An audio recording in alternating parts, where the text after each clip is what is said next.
Yeah. So the theme. Think about this before it gets too dark. The theme, one of the themes that's emerging, and I've been trying to address for a while now, is whether how it's better to use the contour of the lyric and the rhythm of the lyric to navigate the song parts, and just use the meter as a kind of a bedding. And you still have to set the bedding first, and then go straight to the meter, to the lyric, and then possibly then go back and forth between the two until you kind of create a nice, strong, solid bond. So the meter that I've got for that I'm going to use here for down on the corner is it's a 2-bar line. So it goes. So it goes tick tock tock tock tick tock tock tock. That's the way I'm going to do it. Quite often in the class I'll go tick tock tock tock tick tock tock tock tick tock tock tock tick tock tock, because it's easier to make the chord changes on the ticks. But I'm going to do it slightly differently, irrespective of how I did it in the class, and irrespective of how the next time I do it when we talk about it. It shouldn't matter to you. So the chord. Let's just look at the song. Is actually a song part. It's a 4-line song part, and it's actually similar to the verse of Apache, and it goes. So it basically goes. This way is just to play it. So he goes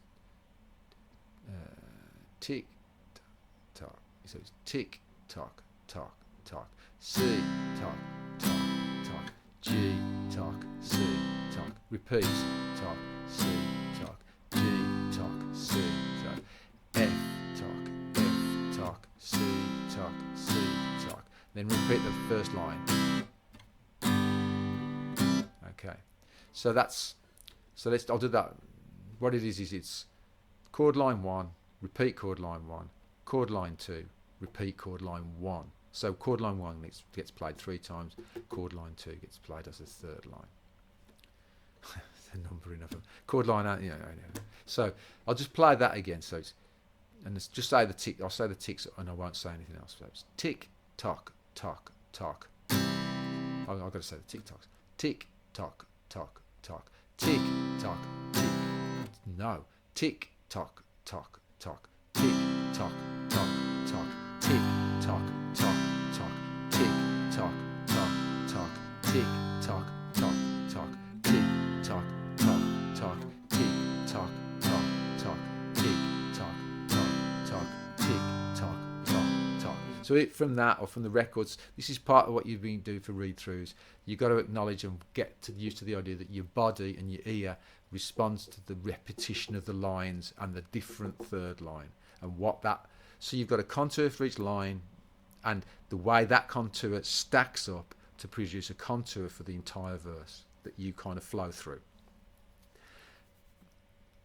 Even at that point, you can do that using a purely tick-tock counting method, or you can do it by listening to the record and fathoming out that stuff as well. So okay, now once you use the lyrics, you've got, like I say, we've got the first verse. Early in the evening, just about supper time. Over by the quartet, they're starting to unwind. 4 kids on the corner trying to bring you up. Willie picks a tune out and blows it on the harp. 4 lines, right? We've got 4 chords per line.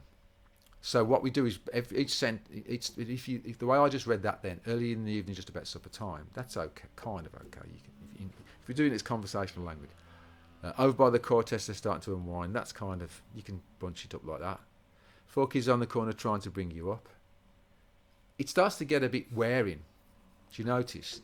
If you're having in a conversation, you'd say, early in the evening, just about supper time. You might bunch them together, but yeah.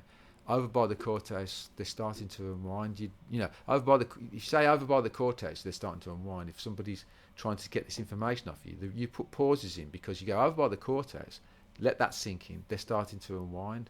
Full stop. Pause again. This is why we break into sentences. It's to chunk the information up, so early in, you say to somebody early in the evening, just about supper time, they can bunch that information together.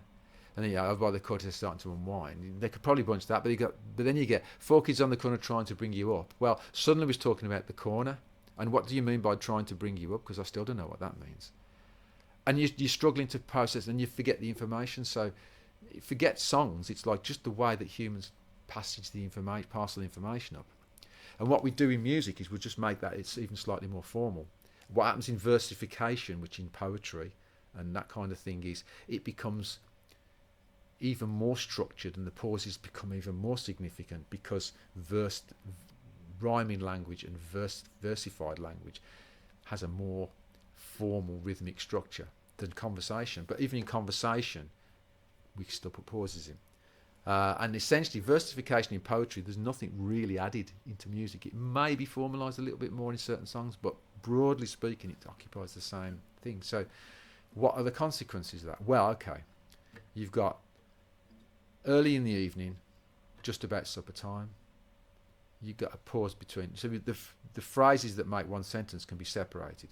And the great thing is with the chord line now, we can use the chords to even make that even more clear. So, we can we can strum a chord at the start and end of each phrase.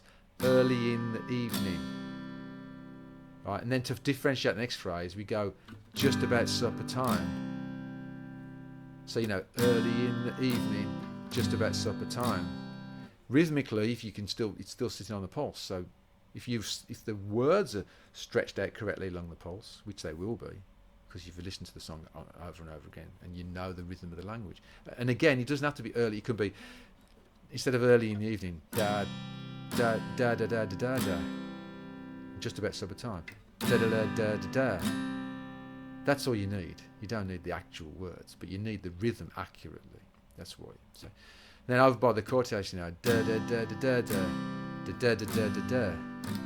So I'm using conversational because the conversation can stretch around the thing. On the music, we're going to divide it much closely. So da da da da da da da da da da. Yeah. And also, the rhythm of both of those lines language is exactly the same, and the language of the rhythm, the language rhythm is the same, and the chord changes are the same. So if you get the rhythm, and even if subliminally you take the pitches and the contour, the pitch contour and the rhythm of the melody, and you know it's the same, and you're stuck for the chords. What were the chords in the second line? Well, it's the same. Even if you've forgotten them, it's a one way of getting back to them to the chords by knowing the melody. Familiarity with the melody. It doesn't have knowing it, but extra familiar. So yeah, and so essentially we end up now with that structure where each line, there's four lines, which are 4 sentences, but each line splits down the middle into 2 phrases that make up the one sentence, and each one of those phrases is bookended by a chord. Now that's a lot of information, but actually it helps you remember the song much more efficiently than memorising everything that happens in the song, which is why you listen over and over again. So I'll do that, and then when you get to the third line, the melody changes, so the chords change, but the actual process, the structure of having a chord at the beginning and end of each phrase, and then those phrases butting together to make a line, is exactly consistent. So even though the actual content changes, the chords and the melody change, the structure is one structure for this, and it's the same structure for the choruses as well. So essentially the entire song is each line breaks into 2 phrases, which is bookended by 2 chords for each phrase, and you're done. So let's just see what the consequences of that are. So I'll just play through the one verse and one chorus. So I'll just sing a monotone. So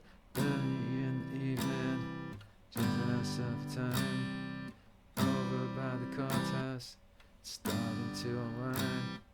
4 kids on the corner, trying to bring you up. Really brings a tune out and he blows it on the harp. And then down on the corner, out in the street, really in the poor boy's lane, ring and tinkle, pack your feet. And all the repetition of line, like obviously the chorus is like F, C, G, C, one line, split into 2 phrases, and then it just repeats twice.